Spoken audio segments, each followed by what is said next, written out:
Olá, boa tarde. Sejam todos muito bem-vindos para mais um ciclo de webinars Educação Inovadora.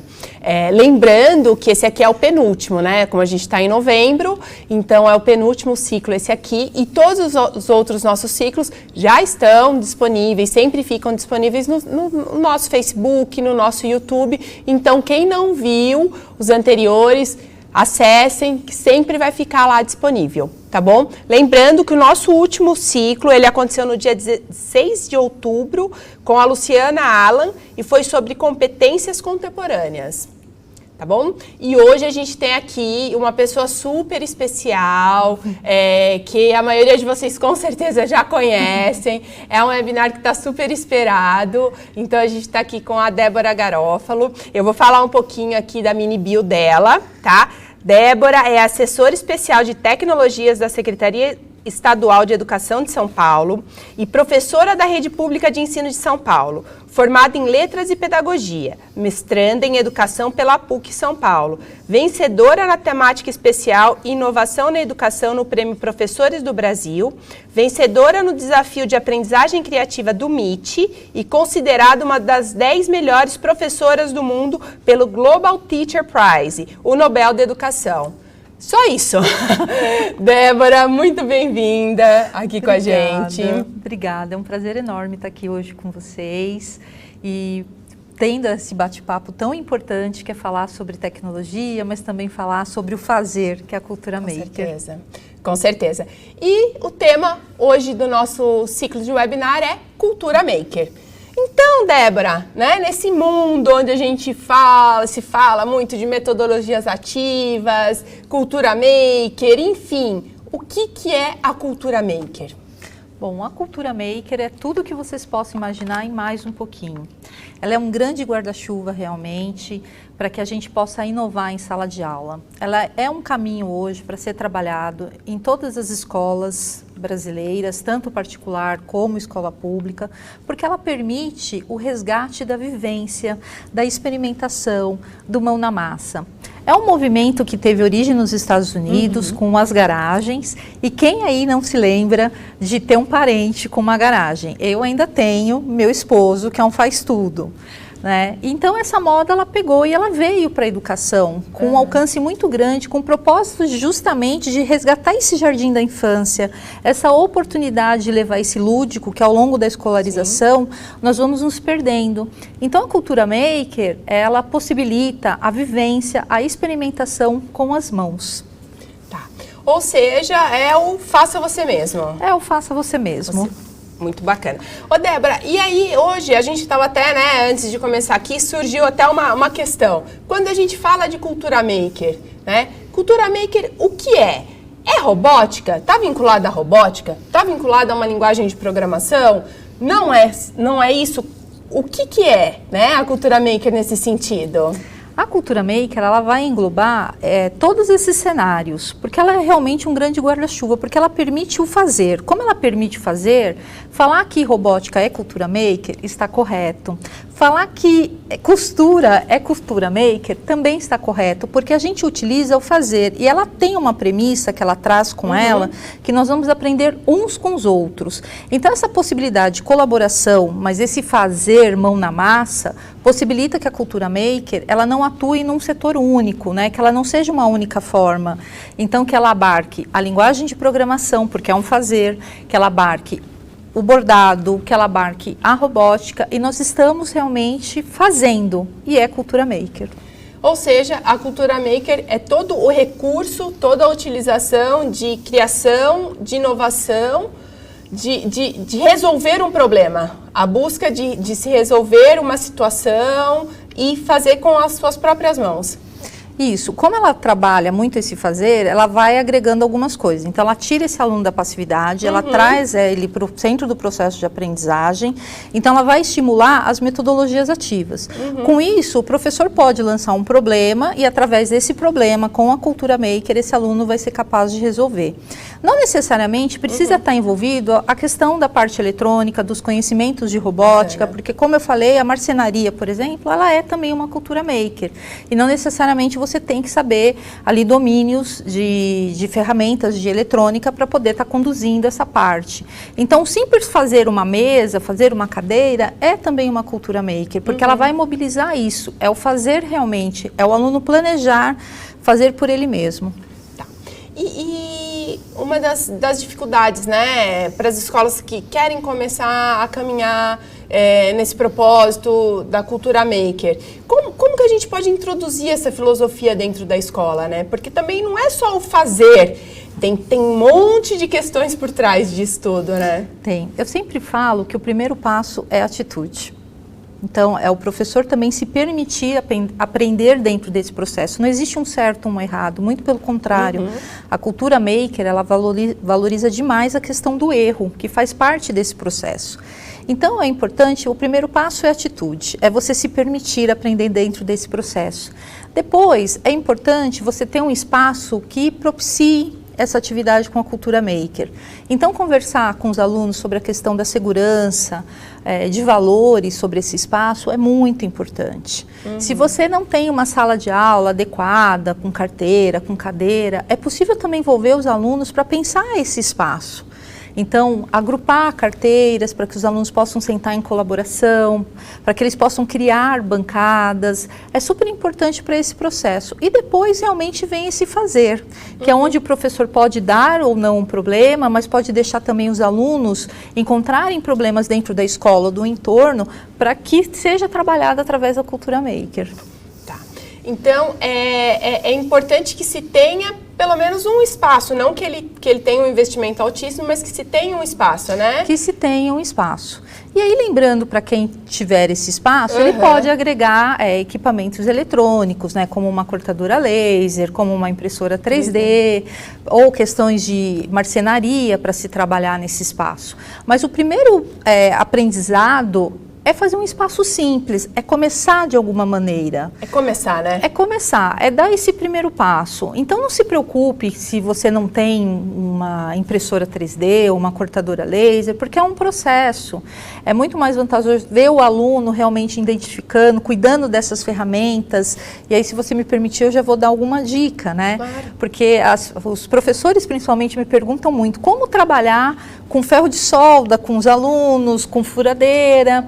Então, o importante é você trabalhar primeiro a questão do valor. Colocar essas ferramentas de uma forma, explicando para ele o sentido de se trabalhar com isso. E eu já vi muitos professores também identificando esses materiais por cores. Por exemplo, verde. A cor verde o aluno pode ter acesso. E o que é essa cor verde? Pode ser materiais de costura, pode ser LEDs. E depois um amarelo, que é a tensão. Então, o aluno só pode mexer com a supervisão do professor. E por último, a cor vermelha, que é aquela que o aluno não pode mexer, então que é aquela que realmente pode ter algum risco de segurança. Eu acho que impedir não é o melhor caminho, né? O importante é você sensibilizar esses alunos para esse uso dessas ferramentas, deixar acessível, mas mostrar para ele também a importância da segurança desse espaço. Sim, até porque esse espaço, ele vai trabalhar muito a questão da colaboração, né? É um espaço onde esse aluno, ele vai, depois é outro colega que entra, ele vai voltar, e quando ele está envolvido e comprometido, ele vai cuidar daquele espaço para que as coisas não se percam, né? Então, inicialmente, a gente pode falar que não precisa de uma grande infraestrutura, né, para a montagem desses espaços. Esses espaços nada mais são do que os chamados Fab Labs, Makers Spaces, né, Então, ele não precisa de um investimento muito alto, né, Débora? Não, para se começar não precisa. É que na medida que os alunos vão avançando, eles também vão buscando por mais. né? Isso também aconteceu comigo em sala de aula, eu vejo muito acontecer com outros colegas que trabalham muito essa questão da cultura maker, mas são coisas que podem ser feitas com baixos recursos, né? Então você pedir uma ferramenta de doação para um pai, de repente ele tem uma morsa encostada que lá ele não está utilizando, levar isso para a sala já é um investimento, né? Comprar ferramentas simples como chave Phillips, serrotes, deixar à disposição dos alunos também é um outro investimento. Eu acho que nesse primeiro momento é muito mais importante trabalhar a questão dos espaços, da questão do valor e depois evoluindo nessa jornada. Tá, bacana. Falado um pouco, né, dessa questão da cultura maker, dos espaços. E o professor, né? De que maneira se trabalha a cultura maker dentro do ano letivo? Então, dentro do currículo, como que é feita essa interligação? Bom, o professor tem diversas maneiras de trabalhar isso. Primeiro, ele precisa realmente compreender que ele é um mediador dentro desse processo. Sim. Né? Ele não precisa fazer nada, ele não precisa transmitir nada. Ele precisa permitir, ele precisa mediar essas situações de aprendizado que os alunos vão desenvolver. Depois, ao longo do currículo, igual eu sou professora de língua portuguesa, as pessoas se espantam muito quando falam assim, uma professora de língua portuguesa trabalhando com a questão da robótica, né? Eu fui trabalhar muito mais pela curiosidade que eu tinha, pela necessidade de ir acreditar que a tecnologia poderia realmente ser uma propulsora aprendizagem para os meus alunos e entendendo, então, que a língua portuguesa faria o papel ali dentro da cultura maker do uso da sua função social. E, através de um problema, é possível que o professor trabalhe de forma interdisciplinar. Então, é importante que ele olhe para o currículo dele e aonde ele conseguir incluir coisas concretas, que ele inverta esse currículo para a cultura maker. Tá. Pessoal, esqueci de dar um recadinho. Não deixem de mandar as perguntas para a gente, tá bom? Mandem as perguntas que daí eu já faço aqui para a Débora ao vivo. Ô Débora, e existe uma importância desse aluno estar preparado previamente para essas aulas, para essa introdução da cultura maker, do entendimento dele, do que ele está fazendo? É importante que ele tenha assim, um preparo, é importante que o professor, então, olhe para o entorno da comunidade, mas que também converse muito, que tenha muito diálogo com os alunos antes de colocar a mão na massa. Tem algumas atividades que a gente fala que é aquelas atividades de encantamento para a cultura maker, né? Pode ser fazer o aluno desenvolver um cartão social sobre algum tema. Isso também é cultura maker e ajuda o aluno a preparar para essa nova mentalidade. Trabalhar em colaboração é algo desafiador para nós que somos adultos e mais desafiadores para as crianças, para os adolescentes. Então é importante embutir e fazer esse diálogo para que os alunos realmente se sintam preparados a colocar a mão na massa. Sim, e que eles se envolvam, né? Se envolvam com a questão da comunidade, da problemática da comunidade, que eles tenham essa parte de investigação, né, Débora? Isso é super importante, né? Sair Sim. com ele em torno do bairro, entender quais são os problemas e depois trazê-los de volta, entender o que a gente pode ter como solução. E nisso a gente está trabalhando toda essa questão de colaboração, de sustentabilidade, né? Então, quando a gente fala de cultura maker, até tem um vídeo seu onde você fala isso, né? Muito emocionada, aliás, que os alunos, quando você fala, não, a gente vai trabalhar com maker, a gente vai trabalhar com robótica, eles falam, não, mas isso não é para mim, isso é para o aluno de escola particular, né? Então, esse trabalho também de potencialização, de empreendedorismo, de valorização é muito importante, principalmente para esses alunos de área de risco que estão aí sofrendo toda uma questão, né? Sim. E a família? A família, dá para envolver a família nisso tudo? Como que é a resposta da família quando elas veem que os filhos delas estão produzindo, estão colocando a mão na massa, estão se envolvendo? Elas acabam, de uma forma muito natural, aderindo também ao processo. Foi o que aconteceu comigo. Quando eu comecei, assim, eu não tive muito apoio nem da comunidade, nem dos familiares das minhas crianças. Como você bem lembrou, eram crianças em extrema situação de risco, né? E a gestão e os professores também tinham um grande receio, tinham um grande medo, né? E também não é uma coisa natural, essa coisa de ter medo do novo, né? Então, aonde foi que a gente foi mudando as coisas? trabalhando com os alunos essa questão do pertencimento. Quando eles se sentiram pertencentes a essas atividades que nós desenvolvemos, aí foi muito bonito ver a família de uma forma muito natural se interessando. E um caso que eu me lembro muito era de um aluno extremamente, com uma disciplina muito alta na escola. Ele era tido realmente como um aluno problemático, né? Os professores relatavam isso. E quando ele começou a trabalhar com a cultura maker, ele se transformou. Então ele queria fazer robótica em todas as aulas, ele queria produzir coisas em todas as aulas, e um dia a minha diretora me chamou e falou assim: poxa, tem alguma coisa errada com a tua aula, porque ele só quer fazer isso. E aí eu falei, puxa, então é necessário, além de envolver esse aluno, envolver também a gestão da escola em ações pertencentes. E onde a gente começou a fazer isso?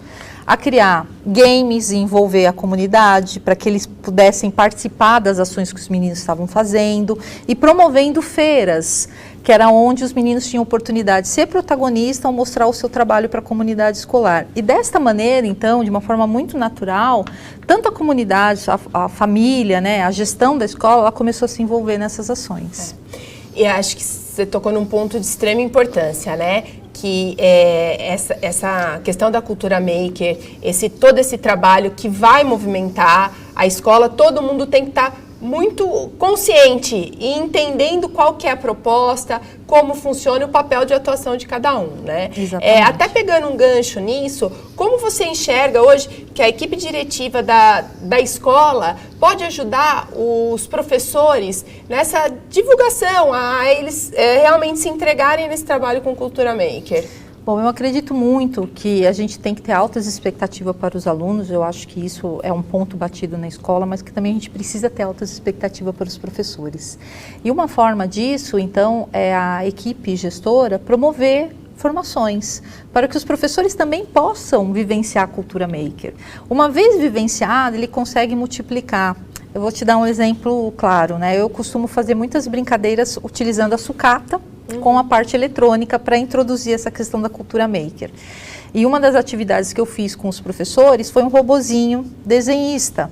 E os professores ficaram encantados, ficaram tão encantados que eu não consegui terminar a atividade, porque eu tinha deixado um papelão no chão. Quando eles terminaram de construir o robô, foi uma coisa automática, eles foram testar. E eu não conseguia finalizar.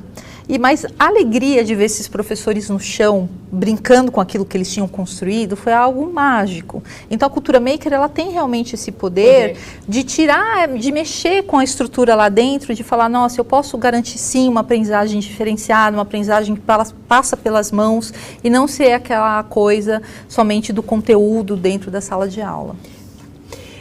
A gente tem aqui uma pergunta da Camila Marchiodi. Os trabalhos makers são exclusivamente incluindo a tecnologia como a programação? Ou qualquer atividade manual criativa e funcional construída nas aulas são considerados maker? Oi, Camila. São super considerados maker. Não precisa só ter a tecnologia envolvida. Aliás, assim, eu sempre trago nas minhas falas que trabalhar com tecnologia, ela vai muito além de máquinas, né? A questão da inovação está muito presente. Quando você faz um trabalho manual, seja ele a criação de um jogo, por exemplo, um jogo que eu digo é um jogo mesmo no formato de papel, um formato físico, né, utilizando sucata para produzir, isso é super maker. Trabalhar uma aula de costura, igual eu já fui numa escola que a professora, e também na aula de língua portuguesa, ela tinha uma máquina de costura e os meninos adoravam fazer as suas costuras e as suas produções, porque trabalhava com esse imaginário, trabalhava com a criatividade. A gente precisa permitir que a criatividade, a inventividade, elas façam parte desse processo. Temos mais duas perguntas aqui. Aí tem da Karina, que ela pergunta, existem espaços gratuitos que podemos levar os alunos ou até mesmo educadores para uma formação pedagógica? Temos. Aqui em São Paulo nós temos os Faber Labs, que eles estão abertos à comunidade e a qualquer professor que queira chegar com a turma, desde que faça somente um agendamento prévio, né, avisando que você vai estar indo com a sua turma. A cidade que não tem, ela pode ter sim, tem uma grande lista de Fab Labs gratuitos ao longo do Brasil. É uma lista oficial, onde muitos exercem algum tipo de atividade. Então, vou citar um exemplo que eu acho bárbaro, que é no Amazonas. É uma canoa que ela é flutuante, é um espaço maker, então, flutuante. Então, nós temos diversos, sim, opções para quem quiser estar se atualizando e levando os alunos para conhecer essa fabricação digital. Bacana. Temos mais uma pergunta agora da Cláudia Onofre, que ela pergunta: como trazer a cultura maker para o processo de inclusão? Infelizmente, nossas escolas em geral isolam a criança. Bom, eu já tenho uma experiência super positiva nesse aspecto. Eu gosto muito, inclusive, de fazer os artefatos para a inclusão dessas crianças utilizando os próprios alunos. Então, precisa de uma cadeira adaptada, os próprios alunos constroem. Precisa de uma mesa adaptada, os próprios alunos constroem, envolvendo essa criança. E eu acho que isso é super importante, porque a tecnologia assistiva, ela pode contribuir para a inclusão, mas esse aluno, ele também pode ser um agente fazedor, como a gente fala na cultura maker, das suas próprias ações. Muito bacana, né? Porque o aluno está ali, é um problema que ele enfrenta diariamente, né? Dependendo do tipo de inclusão, e fazer com que os alunos se coloquem no lugar dele, né? Trabalhando toda essa questão da empatia. Então, vamos lá, vamos enxergar o que a gente pode fazer para colaborar. É uma ótima oportunidade para conseguir trabalhar dentro da cultura maker, né, Débora? Exatamente. Eu também já tive um outro caso aqui, estava puxando pela memória, dos próprios alunos criarem um sensor para uma aluna com necessidades, com deficiência, né, física, então ela não podia se locomover. Eles criaram para a cadeira de rodas dela um sensor que onde ela passava não batia nos lugares. E foi aí, então, com a ajuda dessa cultura maker, né, de olhar e se colocar também no lugar dessa criança e entender a necessidade dela. Débora, a sua experiência, né, nesse trabalho de cultura maker, você é professora de tecnologia, né? Então, sim, que você trabalhava. E o comprometimento dos professores das disciplinas, né? Porque você faz um trabalho que ele é interdisciplinar, né? Ele, sim, tem que ser interdisciplinar. Como que funciona essa dinâmica? Bom, no primeiro momento, assim, não é fácil, né? Porque não é fácil para o professor também imaginar sair de um certo conforto, né? Sair da sua zona de conforto para colocar a mão na massa. Então, foi tudo muito gradativo. Então, foi uma conquista, primeiro, em possibilitar isso para os alunos, e depois os próprios alunos de conversar com os professores da área sobre aquilo que nós estávamos estudando. Vou dar um exemplo. Próximo à escola, nós tínhamos um córrego poluído. Então, os alunos começaram a querer identificar em geografia o porquê da questão do córrego. Então, da onde ele nascia, como é que era a nascente dele, e aí eles foram buscar o professor de geografia. A conclusão disso é que a gente conseguiu trazer o professor de geografia para rua. Ai, que bacana. Então, aos poucos, né, a gente foi mostrando que existiam outros caminhos. Uma vez que os alunos colocam a mão na massa, eles ficam muito realmente empolgados, porque foge do convencional, né? Foge daquela coisa do aluno ter uma escuta atenta, mas o aluno também coloca a mão na massa. E quando ele vai a campo, ele começa a compreender coisas que eles não compreendiam. Igual os meus alunos, eles tinham muita dificuldade em sólidos geométricos. Parece uma coisa boba, mas eles tinham dificuldade de entender, de compreender. Ali, quando eles começaram a achar os objetos, eu comecei a exercitar isso com eles. Então, isso ficou muito mais fácil, essa associação também. Então, eles precisam compreender, isso tanto professores e alunos, que muitas das vezes, quando a gente entra numa sala de aula, e agora eu vou puxar um pouco sardinha para o meu lado, né, língua portuguesa, a gente acaba se fechando muito no mundo. Né? Cada um acaba fazendo ali no seu quadrado e não consegue promover a interdisciplinariedade. Quando você coloca um problema para o menino, de uma forma muito natural, vai surgindo as dúvidas das outras áreas do conhecimento. Então, ele consegue puxar nesse fio condutor o porquê serve cada disciplina. E eles começam a dar importância para cada disciplina. E, Débora, quando você trazia essa proposta desse desafio, né? Porque sempre estava voltado a resolver algum problema, enfim, como você fazia, como você definia qual que era o problema que ia ser trabalhado? Bom, quando eu comecei o trabalho de robótica com sucata, eu sempre falo que ele foi muito mais para a cultura maker do que para a robótica, né? Eu queria muito trabalhar essa questão da programação, da robótica com os alunos, porém não tinha material, não tinha todo um preparo também. E aí a solução foi olhar para o lixo e transformar aquele lixo em projeto de conhecimento, né? Em produto de conhecimento para esses meninos e meninas. E aí, então, no primeiro momento, eles acharam que realmente eles não eram capazes de estar promovendo essas ações. E aí eu comecei a aguçar a curiosidade deles. Então eu comecei de uma forma muito simples, porque o primeiro objeto que nós criamos na sala de aula foi um carrinho movido a balão de ar. Mas o suficiente para causar um grande impacto neles. Porque crianças que não se sentiam capazes, crianças que tinham a alegria do final do ano de ganhar um pacote de bolacha, uma bola de futebol, de repente eles se descobrem fazedores. A primeira reação que eu me lembro foi eles indo para o chão testar. Então, pegar o seu carrinho, e nenhum ficou igual, porque eu fui aguçando essa criatividade neles, até eles chegarem nesse carrinho, trabalhando também a terceira lei de Newton, que é da força e do ar, para eles poderem entender que a bexiga, ela tinha um exercício ali naquele carrinho, né, que ao encher e ao esvaziar, ela tinha essa função de fazer esse carrinho andar, e eles imediatamente foram para o chão. E aí causou uma febre, por quê? Porque, puxa, eu posso levar embora, é meu, não precisa ficar para a escola. E ali eles foram, de uma forma muito espontânea, encantando os colegas. A tal ponto que chegou no dia seguinte, eu tinha muita rolinho de papel higiênico, muita tampinha e muita criança querendo fazer a mesma atividade. Porque causou esse aguçar. Então, a primeira coisa não foi dar um problema, né? Sim, existiu o problema real, que era a questão do lixo. Mas foi o aguçar o que eles poderiam fazer com esse lixo, que gerou todo o encantamento neles. Bacana. E que desafios o professor pode encontrar durante esse processo? Qual seria, assim, hoje olhando, né? Você falou que teve várias etapas que você passou aí de convencimento, de tudo isso. Mas qual o principal desafio? É você ser resiliente. É você não desistir no primeiro momento. Porque quando a gente trabalha a cultura maker, ela dá um pouco mais de trabalho, né? É você tirar o aluno do convencional, então não são mais aqueles alunos sentados, né? Muitas vezes eles querem fazer os projetos em pé, eles querem fazer o projeto no pátio, eles querem fazer o projeto deitados no chão. É entender que essa configuração, ela muda mesmo, né? Que a criatividade, a gente tem que respeitar esse momento de criatividade e inventividade de cada aluno. Então é algo que realmente ele causa um certo espantamento para você começar. Então, acho que vencer essa barreira, né, da resiliência e não desistir com as dificuldades que o caminho pode gerar, isso é muito importante.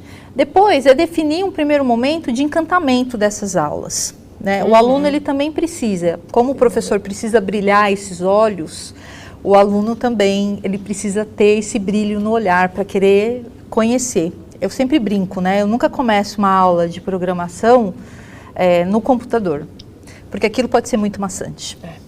Né? Aquilo pode frustrar esse menino a não querer programar nada. Então, a gente sempre começa de uma forma muito mais prática, de uma forma muito mais lúdica, trazendo essa questão, para depois você entrar e fazendo a evolução disso. Então, acho que é importante o professor ter em mente esses dois caminhos para se começar. Sim. Até porque quando a gente fala de programação, né, de circuitos elétricos, muitas vezes isso pode até assustar. Porque a gente está falando, nossa, mas precisa de um material caro, mas, quando na verdade não, né? Até para a gente falar dessa questão de robótica. Se trabalha uma placa Arduino, hoje a gente tem no mercado N tipos de placas a todos os tipos de valores, né? Sim. Então, sensores também, softwares de programação, né? Hoje você trabalha com software de programação e Scratch, que não é linha de programação, gratuitos também no mercado. Então, resiliência, é bem isso que você falou, o professor precisa ter resiliência e muita força de vontade, né, Débora? Porque assim, sim, ele precisa estudar muito, né? Ele sim, precisa conhecer, ele precisa entender, até porque tudo isso é um propósito maior, né? A gente não está falando só da tecnologia em si, né? Sim, vai muito além, né? Na verdade, eu sempre brinco, porque as pessoas sempre fazem essa pergunta, né? Como é que você sabe tanto, né, de programação, de robótica? Eu acho que é o se permitir, realmente, sabe? Aprender ali dentro do processo. Eu sempre fui muito honesta com os meus alunos também. E eu acho que essa sinceridade foi importante também para o resultado que nós tivemos. Então, no primeiro momento, eu tinha muitos alunos me testando, para saber o quanto eu sabia, o quanto eu conhecia. Aí um dia eu falei, olha, não adianta vocês ficarem me testando, porque eu vou ser honesta com vocês. Quando eu não souber, eu vou falar que eu não sei. E isso aconteceu diversas vezes. E aí eles começaram a buscar as soluções e eu achava muito bonitinho quando eles descobriam, que eles falavam, professora, senta aqui que eu vou te ensinar como é que faz aquilo funcionar. E eu achava o máximo, porque é se permitir aprender dentro desse processo. E assim, o professor, ele precisa também ter um objetivo muito claro com esse tipo de atividade e trazer para os alunos alguma questão que os meninos possam registrar isso. Seja através de uma ficha de observação, seja através de um diário de bordo. Eu costumava muito fazer os meninos gravarem realmente os passos da onde eles estavam com os projetos. Principalmente porque eu trabalhei com mais de 1000 alunos, né? E todos simultaneamente. Então, para eu também entender e poder tomar uma ação, a gente trabalhava essa questão do diário. Eu já vi professor trabalhando a questão do portfólio, que também dá super certo, né? Que é montar algumas fichas. Então, acho que a avaliação, ela também ela é muito importante para esse processo, para amadurecer. Entendendo que é um caminho, é um percurso, que as coisas não acontecem da noite para o dia. Né? A professora Débora levou 4 anos para poder realmente estruturar um trabalho e encontrando alternativas, como você falou. Quando a gente não tinha o Arduino, a gente trabalhava eletrônica pura e nem por isso deixa de ser robótica. Eu acho que um pouco do trabalho, a felicidade é ver isso, né? Ele quebra um pouco esse paradigma do que é ensinar robótica no Brasil. Eu preciso ter um kit lá super high-tech para trabalhar? Não, não precisa. Deixar os meninos encontrarem soluções, muitas das vezes os meus meninos achavam as coisas maravilhosas para fazer, que falava assim, professora, mas a gente tem isso? Não, não tem, mas a sua missão é descobrir uma alternativa para aquilo que não tem. E eles usaram até bomba d'água para essa alternativa e funcionou super bem. Então, também é possibilitar esses caminhos para que esses meninos possam perceber que não é algo fechado. Muito pelo contrário, é algo muito aberto. Com certeza. E trazer, por isso que a gente fala que a cultura maker, né, o aluno é o protagonista. Porque, na verdade, ele vai em busca das soluções, né? O professor está ali como um mediador, orientador, porque é bem isso, não tem como saber tudo em questões de programação, né, Débora? Enfim, de tudo que envolve esse mundo. Então, eu acho que tá aí o segredo, né? O aluno vai construir o conhecimento dele, né?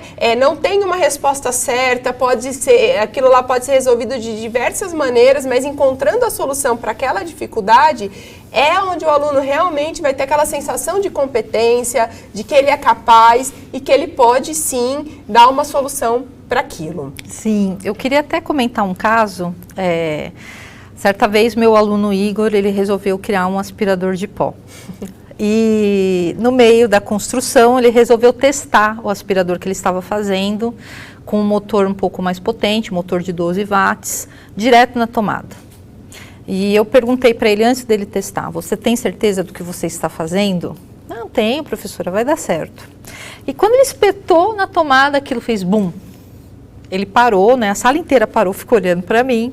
E ele vira para mim e fala, professora, você disse que o erro fazia parte do processo. E eu falei, puxa, eu falei isso, é verdade. É verdade.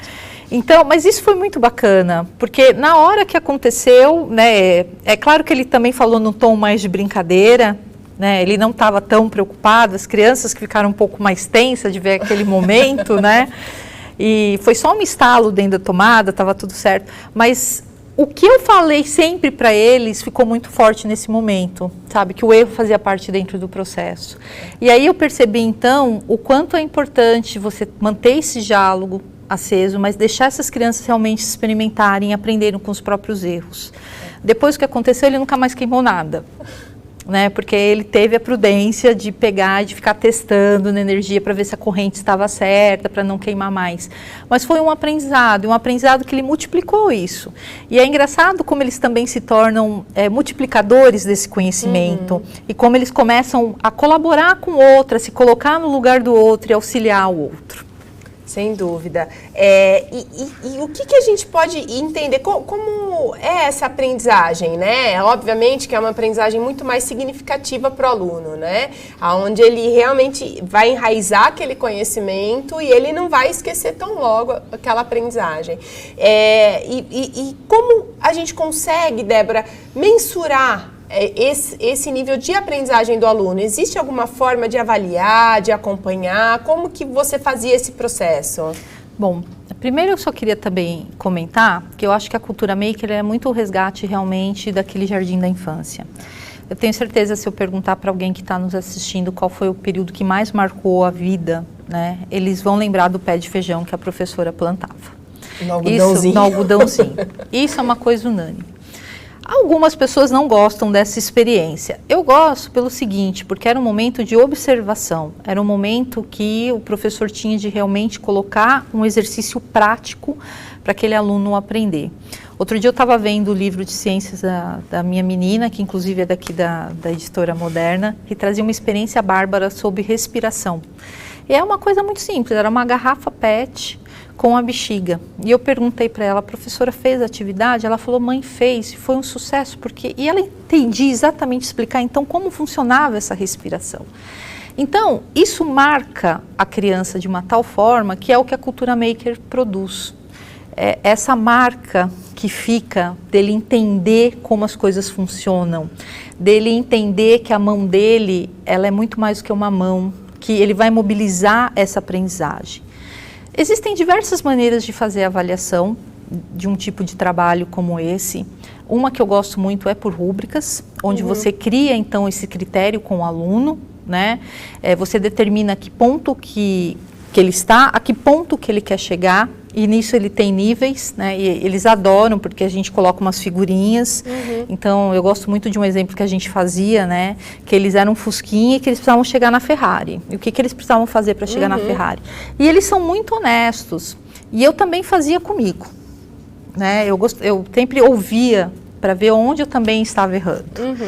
E era muito positivo isso, porque era um momento de dialogar com eles, de deixar. Outra forma é realmente promover algumas fichas de observação, principalmente se é um professor que tem muitas turmas como eu tive, né? Porque ali na observação, deixar também essa responsabilidade para eles que eles preencham os processos. Então, tal dia eu vou fazer a pesquisa a campo, tal outro dia eu vou fazer a idealização desse trabalho. Tal dia eu vou colocar a mão na massa, que é o dia que eles mais gostam, né? Tal dia nós vamos apresentar esse trabalho. Ele precisa, o que eu percebi ao longo da minha jornada, é que ele precisa ter uma forma de compartilhar esse trabalho. Quando eles fazem, fica só para eles mesmos, parece que fica uma coisa muito vaga.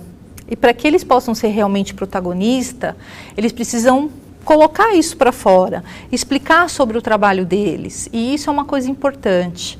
Todas as feiras que nós realizamos, a última, em especial o ano passado, nós tivemos 500 pessoas dentro da escola. Para eles foi um momento bárbaro, porque eles estavam se sentindo incríveis, vendo pessoas da universidade querendo saber como eles tinham produzido aquele conhecimento. E é uma forma também de você avaliar o quanto eles conhecem sobre aquele assunto. Se eles conseguiram realmente aprender com os erros deles dentro daquele processo e aonde o professor pode, de uma certa forma, intervir ainda. Bacana. Ô, Débora, até para a gente retomar, né, e essa questão realmente da importância deles apresentarem o que eles produziram, né? Então a gente está aí desenvolvendo todas as competências socioemocionais desses alunos, né? Então essa questão da comunicação, enfim, da liderança, de estar lá na frente, se expondo, falando. Quando você, lá no começo, né, você disse que a cultura maker, ela faz parte de todo um guarda-chuva, né? Todo um guarda-chuva onde a gente tem aí metodologias ativas, onde a gente tem design thinking, onde a gente tem aprendizagem baseada em projetos, onde a gente tem, enfim, o STEAM, o seu trabalho com cultura maker, né? Você associava a alguma outra metodologia? Como que funcionava mesmo na prática? Porque a gente está falando da cultura, a gente está falando do mão na massa, do fazer, né? Mas como que acontecia?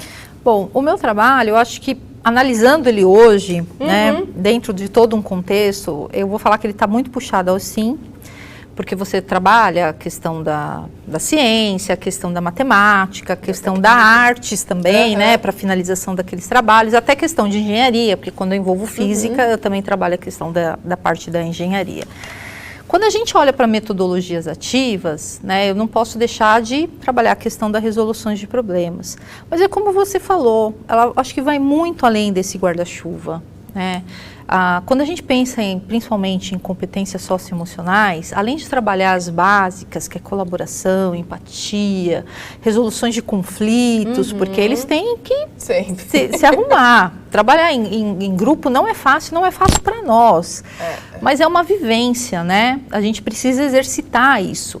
Então é muito bacana a gente ver eles resolvendo conflitos, mas eles também trabalhando competências híbridas, como a criatividade, o pensamento científico, a criticidade. Então, por isso que eu falo, né? Ela não abarca um único item, porque ela pode abarcar o que o professor quiser. Quando a gente também trabalha Design Thinking, nós também estamos trabalhando cultura maker, porque é um fazer.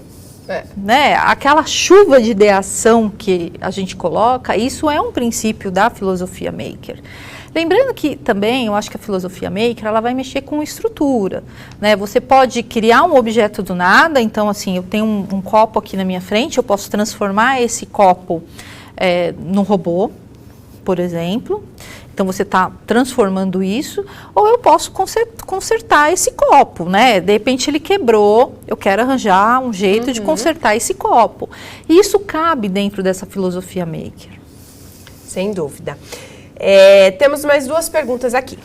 Temos a pergunta da Karine Vieira, que ela traz o seguinte: quando o assunto é mão na massa, é fácil a adesão e participação dos alunos, mas quando o assunto é escrever, formular perguntas e também dar respostas sobre o que foi elaborado, o bicho pega. Que sugestão você poderia dar para atrelar prática e escrita? Bom, vou te contar, Karine, o que eu fazia com os meus alunos.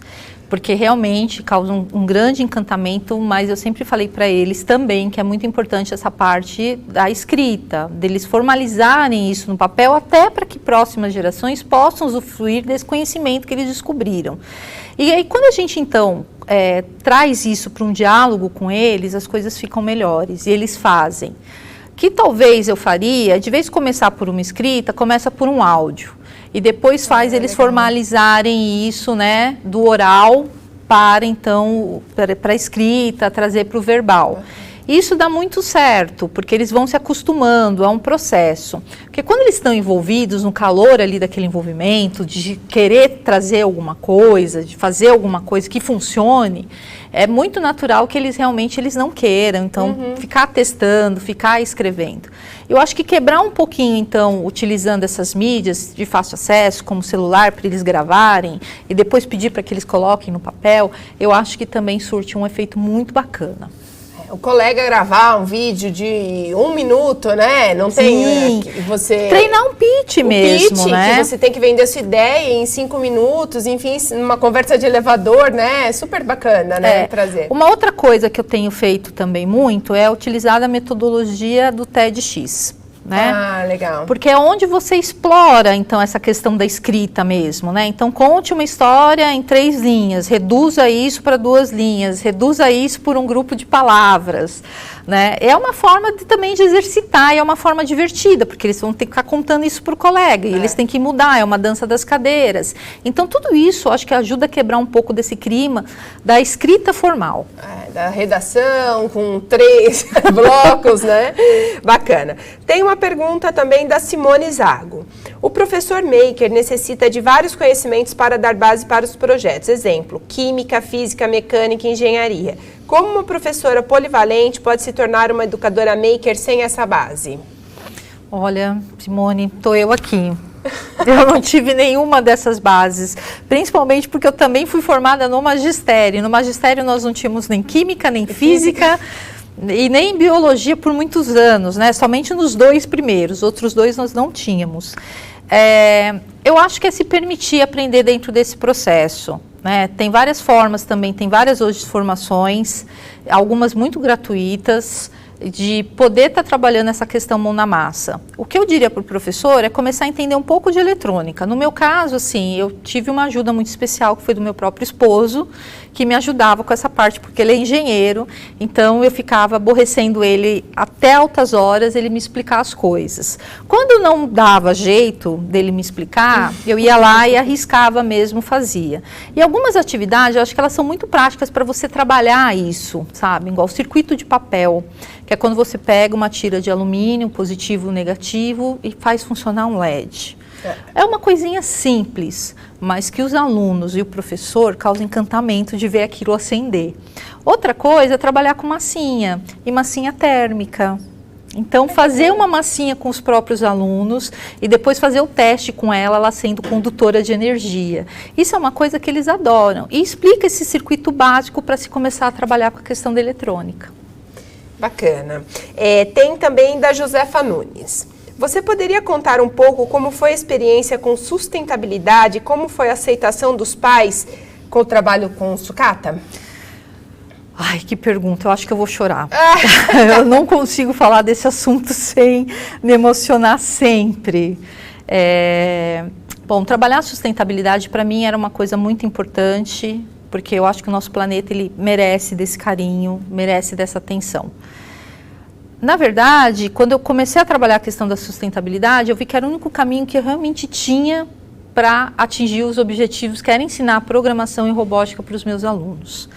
Então, também, eu não me orgulho, né, eu sempre falo isso, eu não me sinto orgulhosa de pedir para um aluno catar o lixo, mas era a única opção que eu tinha. Eu tinha, na verdade, duas. Ou ia me lamentar por aquilo que eu não tinha para poder trabalhar com as crianças, ou ia agir num problema que para eles era muito sério, porque trazia enchente. As crianças não iam para a escola em dias de chuva, isso para mim era muito grave. As crianças tinham doenças como dengue, leptospirose, e nós estamos no século XXI, sabe? Então para mim era uma grande, coisa, né? Exatamente, a cidade mais rica, né, do país. Então para mim era um fator crítico trabalhar com essas ações. E de uma certa forma, então, eu comecei também a aceitar e não me culpar tanto quando eu olhei, puxa, mas o lixo é uma questão cultural, a gente precisa trabalhar ele, o lixo é reaproveitável, né? Não é tudo que a gente joga fora. E tem outros fatores envolvidos. Hoje, quando a gente faz um celular, a gente sabe que a vida desse celular é uma coisa programada, ela vai acabar daqui 2 anos. A mesma coisa com o televisor, as coisas não duram como duram antigamente. Então, trazer essa sensibilidade para a sala de aula é muito importante. Eu não esperava que o trabalho se tornasse o que ele se tornou, que foi uma metodologia, né, de ensino realmente que abrange vários aspectos. Mas eu me sinto muito feliz por contribuir de alguma forma para que as crianças tivessem, então, essa questão da sustentabilidade muito forte nelas e que eles pudessem ser multiplicadores. E como é que foi a atuação com os pais? Lembrando que os meus pais não eram pais comuns, com acesso à informação e a conhecimento. Pais muito simples, que para eles jogar o lixo dentro do córrego era uma ação totalmente normal. Trabalhando com as crianças foi uma possibilidade de mobilizar isso para dentro das famílias. E mais do que isso, envolver realmente a comunidade a ponto de a gente conseguir não ter mais enchente dentro da comunidade por causa da questão do lixo. Das crianças quererem procurar qual era a próxima comunidade para sensibilizar ela também que não podia jogar o lixo no córrego. Porque a gente começou a limpar o pedaço, mas a gente começou a ver que como a água trazia, estava vindo de outro lugar. Então, foram todas essas ações que mobilizaram toda essa comunidade. Hoje, eles são pessoas sustentáveis. A sustentabilidade, ela trouxe 2 aspectos, eu acho que extremamente importantes. Primeiro, porque ela tornou o projeto autossustentável. Por quê? O lixo que nós começamos a recolher das ruas, parte a gente usava para o trabalho de robótica. A outra parte, que a gente não utilizava, a gente começou a vender. E vendendo, a gente conseguiu um dinheirinho para comprar Arduino, para comprar fio, para comprar motor, para comprar sensor. E assim a gente conseguiu, então, produzir um estoque para que a gente pudesse trabalhar, né? Principalmente porque eu tinha 1000 crianças. O outro lado da sustentabilidade foi ver a mudança na família. Nós não mexemos no lixo nas ruas, porque muitas dessas famílias também dependem disso. Então, a gente teve esse olhar muito cuidadoso para não mexer na cultura das famílias que sobrevivem desse lixo. Mas nós fizemos da escola um polo sustentável. Então, aquelas pessoas que se sentissem confortáveis começassem a doar aquilo para a escola e a gente fazia a reciclagem corretamente. O que eu percebi nessa caminhada é o quanto a gente precisa falar de educação ambiental e sustentabilidade ainda na educação. É um caminho que a gente ainda fala muito pouco, mas é um caminho que a gente precisa abranger e abarcar mais. Legal.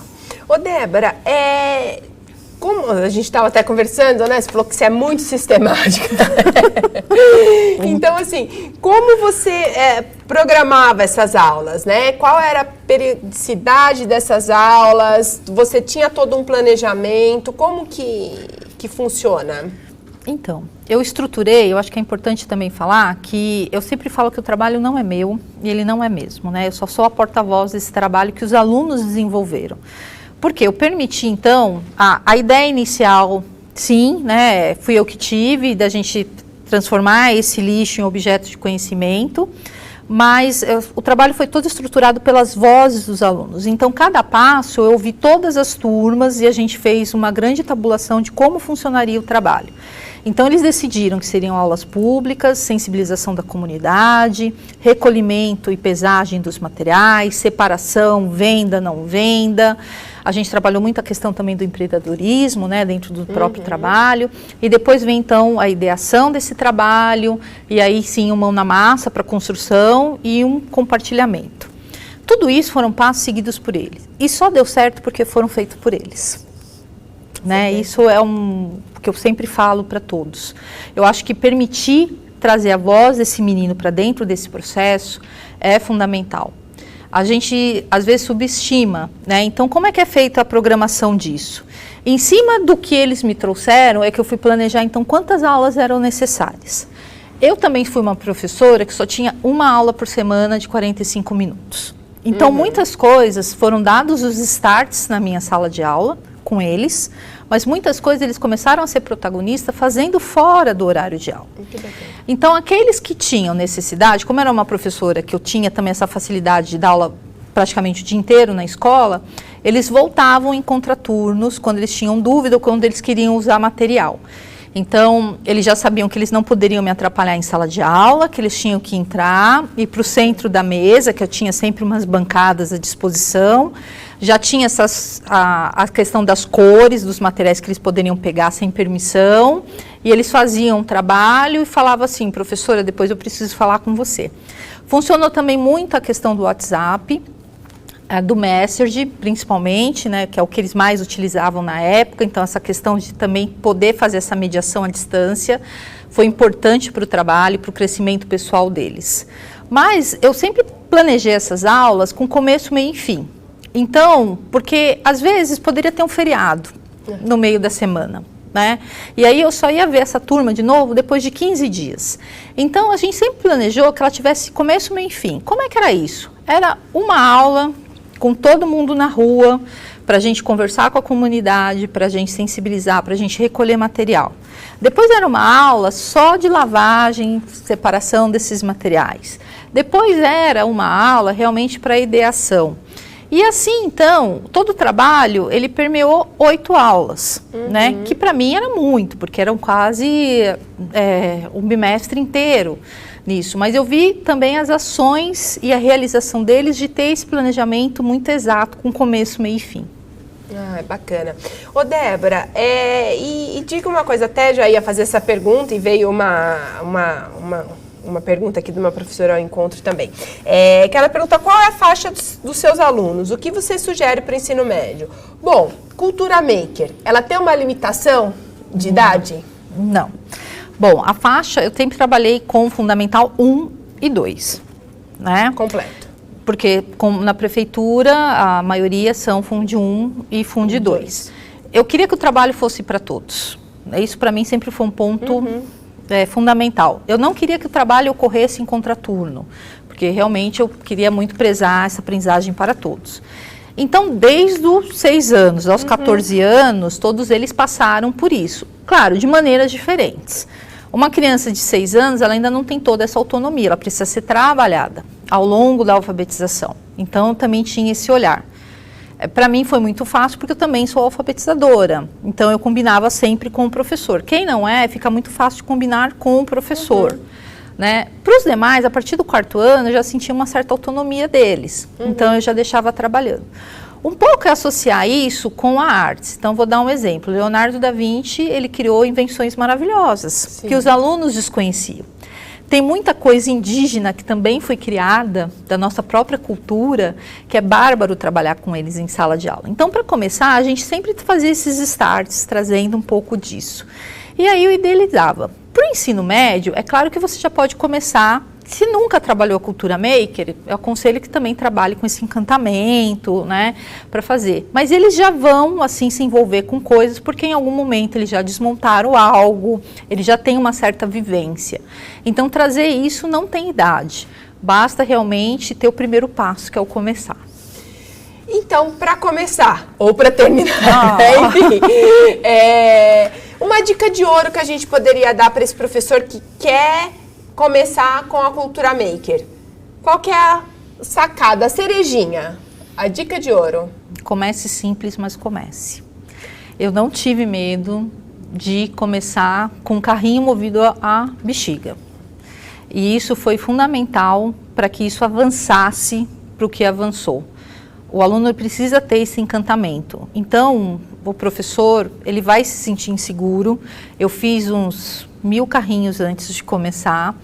E mesmo assim, na hora, eu ainda também estava muito insegura para saber o que ia dar certo. Depois eu entendi que não precisava dar certo, porque o processo era muito mais rico.